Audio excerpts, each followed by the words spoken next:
Hello friends, welcome to my channel Kavi dream vlog. இன்றைக்கி நம்ம ரொம்ப டேஸ்டியாக சிம்பிளாக கேரளா தட்டுக்கடை சிக்கன், அதாவது கோழி பொரிச்சது ரெசிபி பண்ண போகிறோம். டிஃப்ரெண்ட்டான இந்த ரெசிபியை எப்படி பண்ணுறதுன்னு பார்க்கலாம் வாங்க. 600 கிராம் சிக்கன் எடுத்திருக்கேன். 1.25 table spoon Kashmiri chilli powder, 1 table spoon chilli flakes, 1.25 teaspoon pepper powder,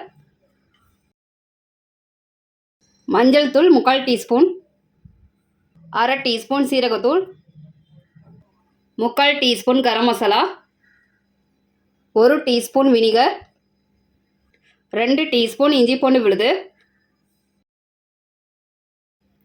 1 teaspoon soya sauce, 2 table spoon தயிர், 1 டேபிள் ஸ்பூன் ரைஸ் ஃப்ளார், தேவையான அளவு உப்பு சேர்த்துக்கலாம். இப்போ இது எல்லாத்தையும் நல்லா மிக்ஸ் பண்ணிக்கலாம்.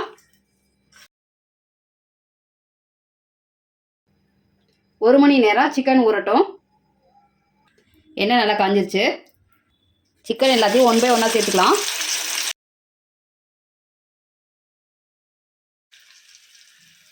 தீயை மீடியம் ஃப்ளேமில் வச்சுக்கலாம். சிக்கன் எல்லாத்தையும் திருப்பி போடலாம்.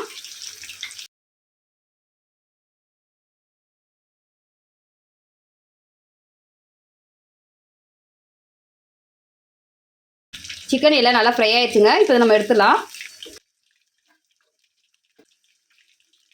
சூப்பராக வந்திருக்கு.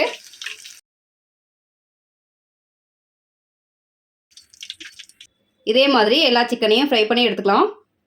ரொம்ப டேஸ்டியாக நம்மளோட கேரளா தட்டுக்கடை சிக்கன் வந்து சூப்பராக ரெடி ஆயிடுச்சுங்க. இதே மாதிரி நீங்களும் உங்கள் வீட்டில் செஞ்சு பாருங்கள். இந்த வீடியோ உங்களுக்கு பிடிச்சிருந்தா லைக் பண்ணுங்கள், ஷேர் பண்ணுங்கள், மறக்காமல் சப்ஸ்கிரைப் பண்ணுங்கள்.